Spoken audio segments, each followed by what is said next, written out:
मुंशी प्रेमचंद की कहानी चोरी। हाय बचपन, तेरी याद नहीं भूलती। वो कच्चा टूटा घर, वो पुआल का बिछौना, वो नंगे बदन नंगे पांव खेतों में घूमना, आम के पेड़ों पर चढ़ना, सारी बातें आंखों के सामने फिर रही हैं।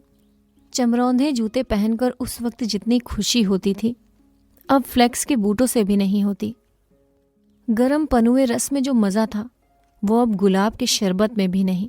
चबैने और कच्चे बेरों में जो रस था, वो अब अंगूर और खीर मोहन में भी नहीं मिलता। मैं अपने चचेरे भाई हलदर के साथ दूसरे गांव में एक मौलवी साहब के यहाँ पढ़ने जाया करता था। मेरी उम्र 8 साल की थी।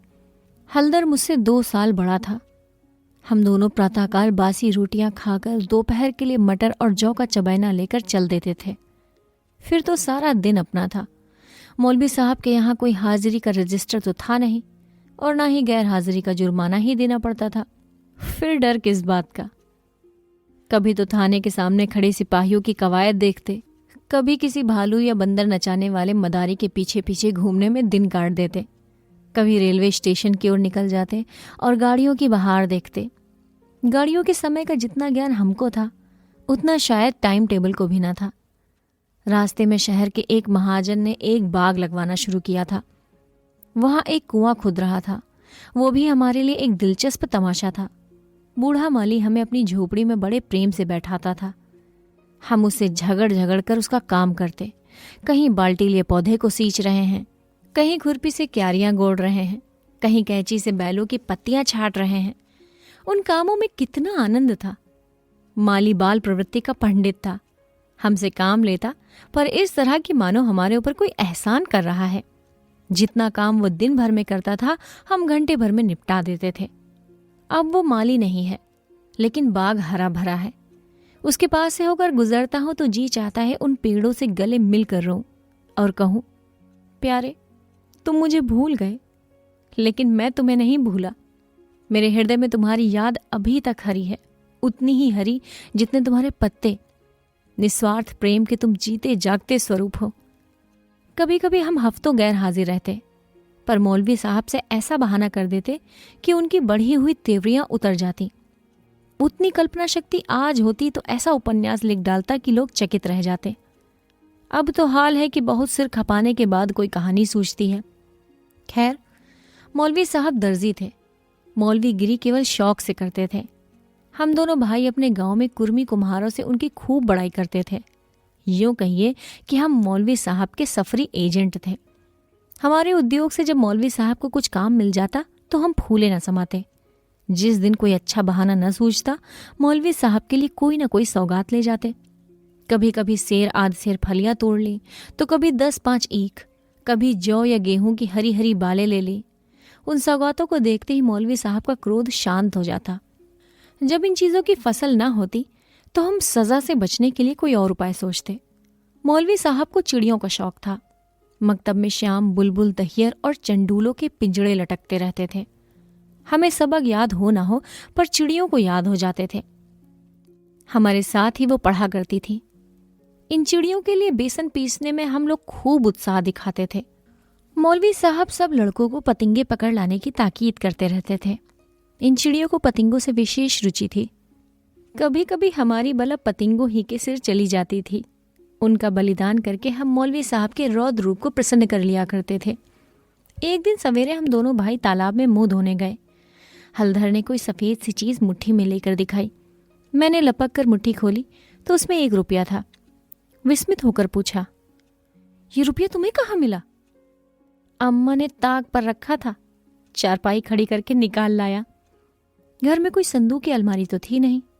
रुपए पैसे एक ऊंचे ताक पर रख दिए जाते थे। एक दिन चाचा जी ने सन बेचा था। उसी के रुपए जमींदार को देने के लिए ताक पर रखे हुए थे। हलधर को ना जाने क्यों कर पता लग गया। जब घर के सब लोग काम धंधे में लग गए तो अपनी चारपाई खड़ी की और उस पर चढ़कर 1 रुपया निकाल लिया। उस वक्त तक हमने कभी रुपया छुआ तक नहीं था। रुपया देखकर आनंद और भय की जो तरंगे दिल में उठी, वे अब तक याद हैं। हमारे लिए रुपया एक अलभ्य वस्तु थी। मौलवी साहब को हमारे यहाँ से सिर्फ 12 आने मिला करते थे। महीने के अंत में चचा जी खुद जाकर पैसे दे आते थे। भला कौन हमारे गर्व का अनुमान कर सकता था लेकिन मार का भय आनंद में विघ्न डाल रहा था। रुपए अनगिनती तो थे नहीं, चोरी का खुल जाना मानी हुई बात थी। चाचा जी के क्रोध का मुझे तो नहीं, हलधर को प्रत्यक्ष अनुभव हो चुका था। यूं उनसे ज्यादा सीधा आदमी दुनिया में न था।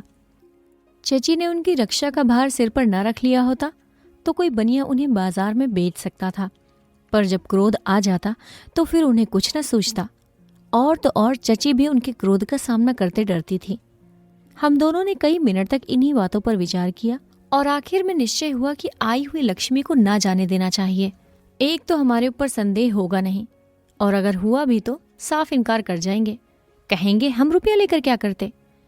थोड़ा सोच विचार करते तो ये निश्चय पलट जाता और ये विभत्स लीला ना होती जो आगे चलकर हुई। पर उस समय हमें शांति से विचार करने की क्षमता न थी। हाथ मुंह धोकर हम दोनों घर आए और डरते डरते कदम अंदर रखा। अगर कहीं इस वक्त तलाशी की नौबत आई तो फिर भगवान ही मालिक है। लेकिन सब लोग अपना अपना काम कर रहे थे, कोई हमसे ना बोला। हमने नाश्ता भी ना किया, चबैना भी ना लिया, किताब बगल में दबाई और मदरसे का रास्ता लिया। बरसात के दिन थे, आकाश पर बादल छाए हुए थे।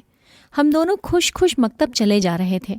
आज काउंसिल की मिनिस्ट्री पाकर भी शायद उतना आनंद न होता। हजारों मंसूबे बांधते थे, हजारों हवाई किले बनाते थे। ये अवसर बड़े भाग्य से मिला था। जीवन में फिर शायद ही अवसर मिले, इसलिए रुपए को इस तरह खर्च करना चाहते थे कि ज्यादा से ज्यादा दिन तक चल सके। यद्यपि उन दिनों 5 आने सेर बहुत अच्छी मिठाई मिलती थी और शायद आधा सेर मिठाई में हम दोनों अफर जाते, लेकिन ये ख्याल हुआ कि मिठाई खाएंगे तो रुपए आज ही गायब हो जाएगा। कोई सस्ती चीज खानी चाहिए जिसमें मजा भी आए, पेट भी भरे और पैसे भी कम खर्च हो। आखिर अमरूदों पर हमारी नजर गई। हम दोनों राजी हो गए। 2 पैसे के अमरूद लिए। सस्ता समय था, बड़े बड़े 12 अमरूद मिले। हम दोनों के कुर्तों के दाम भर गए। जब हलदर ने खटकिन के हाथ में रुपया रखा तो उसने संदेह से पूछा, रुपया कहाँ पाया लाला? चुरा तो नहीं लाए? जवाब हमारे पास तैयार था। ज्यादा नहीं तो 2-3 किताबें पढ़ ही चुके थे। विद्या का कुछ कुछ असर हो चला था। मैंने झट से कहा, मौलवी साहब की फीस देनी है, घर में पैसे ना थे तो चाचा जी ने रुपया दे दिया। इस जवाब ने खटकिन का संदेह दूर कर दिया। हम दोनों ने एक पुलिया पर बैठकर खूब अमरूद खाए, मगर अब 15.5 आने पैसे कहाँ ले जाए? 1 रुपया छिपा लेना तो इतना मुश्किल काम न था। पैसों का ढेर कहाँ छिपता? न कमर समर में इतनी जगह थी और न ही जेब में इतनी गुंजाइश। उन्हें अपने पास रखना चोरी का ढिंढोरा पीटना था। बहुत सोचने के बाद ये निश्चय किया कि 12 आने तो मौलवी साहब को दे दिए जाएं। शेष 3.5 आने की मिठाई उड़ाई जाए। आज कई दिन के बाद गए थे। मौलवी साहब ने बिगड़ कर पूछा, इतने दिन कहाँ रहे? मैंने कहा, मौलवी साहब घर में गमी हो गई। ये कहते कहते 12 आने उनके सामने रख दिए। फिर क्या पूछना था? पैसे देखते ही मौलवी साहब की बाँछें खिल गईं। महीना खत्म होने में अभी कई दिन बाकी थे। साधारणतः महीना चढ़ जाने के बाद और बार बार तकाजे पर कहीं पैसे मिलते थे। अब की बार इतनी जल्दी पैसे पाकर उनका खुश होना कोई अस्वाभाविक बात न थी। हमने अन्य लड़कों की ओर सगर्व नेत्रों से देखा, मानो कह रहे हो, एक तुम हो कि मांगने पर भी पैसे नहीं देते, एक हम हैं कि पेशगी देते हैं। हम अभी सबक पढ़ ही रहे थे कि मालूम हुआ आज तालाब का मेला है। दोपहर में छुट्टी हो जाएगी। मौलवी साहब मेले में बुलबुल लड़ाने जाएंगे। ये खबर सुनते ही हमारी खुशी का ठिकाना न रहा। 12 आने तो बैंक में जमा ही कर चुके थे। 3.5 आने में मेला देखने की ठहरी। खूब बाहर रहेगी, मजे से रेवड़ियां खाएंगे, गोलगप्पे उड़ाएंगे, झूले पर चढ़ेंगे और शाम को घर पहुंचेंगे। लेकिन मौलवी साहब ने एक कड़ी शर्त ये लगा दी कि सब लड़के छुट्टी के पहले अपना अपना सबक सुना दें।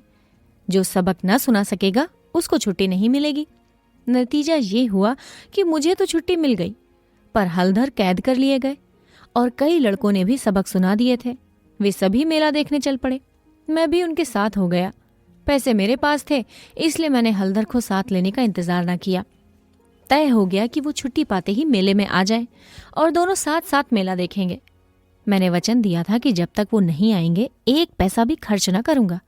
लेकिन क्या मालूम था कि दुर्भाग्य कुछ और ही लीला रच रहा है। मुझे मेला पहुंचे 1 घंटे से ज्यादा गुजर गया, पर हलधर का कहीं पता नहीं।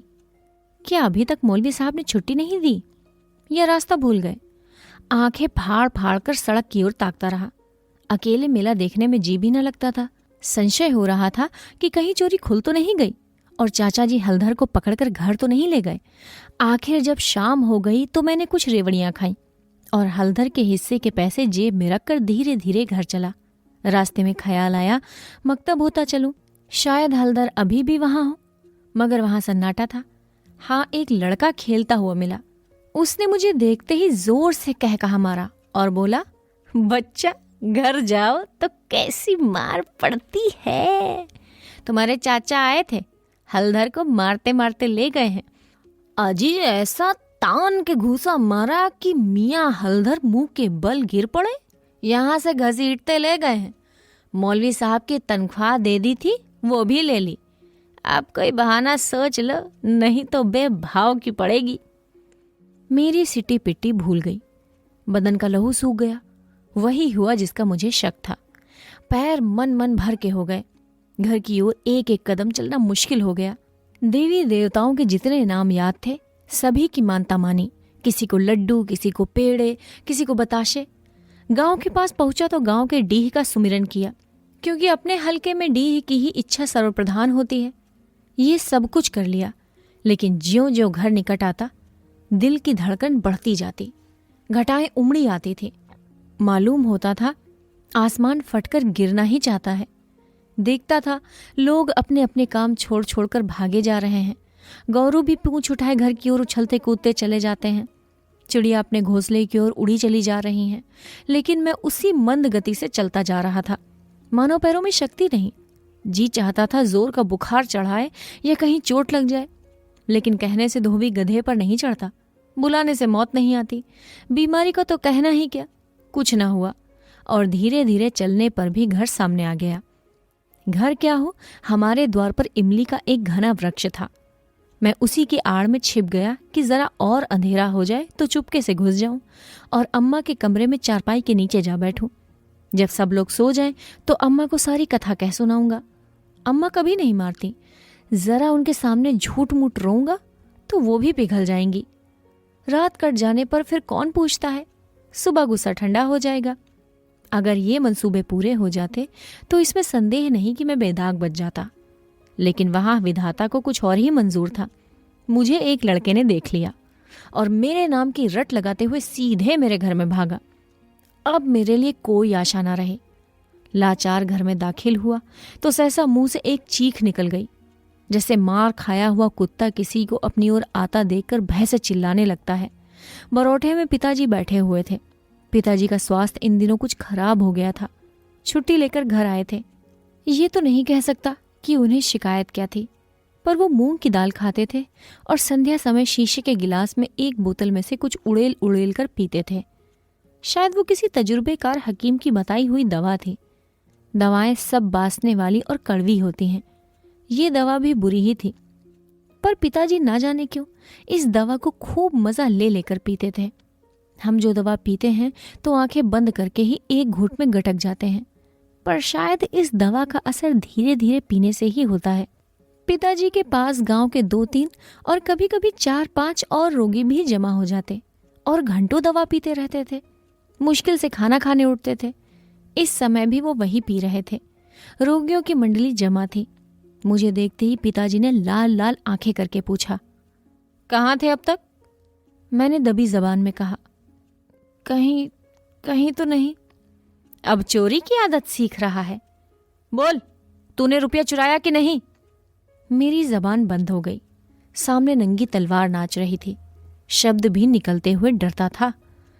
पिताजी ने जोर से डांट कर पूछा, बोलता क्यों नहीं? तूने रुपया चुराया कि नहीं? मैंने जान पर खेल कर कहा, मैंने कहा। मुंह से बुरी बात भी न निकलने पाई थी कि पिताजी विकराल रूप धारण किए दांत पीसते झपट कर उठे और हाथ उठाए मेरी ओर चले। मैं जोर जोर से चिल्ला चिल्ला कर रोने लगा। ऐसा चिल्लाया कि पिताजी भी सहम गए। उनका हाथ उठा ही रह गया। शायद समझो कि जब अभी से इसका ये हाल है, तब तमाचा पड़ जाने पर कहीं इसकी जान ही ना निकल जाए। मैंने जो देखा कि मेरी हिकमत काम कर गई तो और भी गला फाड़ फाड़ कर रोने लगा। इतने में मंडली के 2-3 आदमियों ने पिताजी को पकड़ लिया और मेरी ओर इशारा किया कि भाग जा। बच्चे ऐसे मौके पर और भी मचल जाते हैं और व्यर्थ मार खा जाते हैं। मैंने बुद्धिमानी से काम लिया, लेकिन अंदर का दृश्य इससे कहीं ज्यादा भयंकर था। मेरा तो खून सर्द हो गया। हलधर के दोनों हाथ एक खंभे से बंधे थे। सारी देह धूल धूसरित हो रही थी और वो अभी तक सिसक रहे थे। शायद वो आंगन भर में लूटे थे। ऐसा मालूम हुआ कि सारा आंगन उनके आंसुओं से भर गया। चची हलधर को डांट रही थी और अम्मा बैठी मसाला पीस रही थी। सबसे पहले मुझ पर चची की नजर पड़ी। बोली, लो वो भी आ गया। क्यों रे, रुपया तूने चुराया था कि इसने? मैंने निशंक होकर कहा, हलधर ने। अम्मा बोली, अगर उसी ने चुराया था तो तूने घर आकर किसी को कहा क्यों नहीं? अब झूठ बोले बगैर बचना मुश्किल था। मैं तो समझता था कि जब आदमी को जान का खतरा हो तो झूठ बोलना क्षम्य है। हलधर मार खाने को आदी थे। 2-4 घूंसे और पड़ने से उनका कुछ न बिगड़ सकता था। मैंने मार कभी न खाई थी। मेरा तो 2 ही घूंसों में काम तमाम हो जाता। फिर हलधर ने भी तो अपने को बचाने के लिए मुझे फंसाने की चेष्टा की। नहीं तो चच्ची मुझसे ये क्यों पूछती, रुपया तूने चुराया या हलधर ने? किसी भी सिद्धांत से मेरा झूठ बोलना इस समय स्तुत्य नहीं तो क्षम्य जरूर था। मैंने छूटते ही कहा, हलधर कहते थे कि किसी को बताया तो मार डालूंगा। अम्मा, देखा वही बात निकली ना। मैं तो पहले ही कहती थी कि बच्चे को ऐसी आदत नहीं। पैसा तो वो हाथ से छूता ही नहीं, लेकिन सब लोग मुझे को उल्लू बनाने लगे। हलधर, मैंने तुमसे कब कहा था कि बताओगे तो मारूंगा? वहीं तालाब के किनारे तो। अम्मा, बिल्कुल झूठ है। झूठ नहीं, सच है। झूठा तो तू है और सारा संसार सच्चा है। तेरा नाम निकल गया है ना। तेरा बाप नौकरी करता, बाहर से रुपया कमा लाता, 4 जने उसे भला आदमी कहते तो तू भी सच्चा होता। अब तो तू झूठा ही है। जिसके भाग में मिठाई लिखी थी उसने मिठाई खाई। तेरे भाग में लात खानी ही लिखी थी तो तूने खाया। ये कहते हुए चची ने हलधर को खोल दिया और हाथ पकड़कर भीतर ले गईं। मेरे विषय में स्नेहपूर्ण आलोचना करके अम्मा ने पासा पलट दिया था, नहीं तो अभी बेचारे पर ना जाने कितनी मार पड़ती। मैंने अम्मा के पास बैठकर अपनी निर्दोषता का राग खूब अलापा। मेरी सरल हृदय माता मुझे सत्य का अवतार समझती थी। उन्हें पूरा विश्वास हो गया था कि सारा अपराध हलधर का है। एक क्षण बाद मैं गुड़ चबाना लिए कोठरी से बाहर निकला। हलधर भी उसी वक्त चिवड़ा खाते हुए बाहर निकला। हम दोनों साथ साथ बाहर आए और अपनी अपनी बीती सुनाने लगे। मेरी कथा सुखमय थी, हलधर की दुखमय, पर अंत दोनों का एक था, गुड़ और चबैना। मुंशी प्रेमचंद की कहानी। चोरी। कथावाचक सोनम।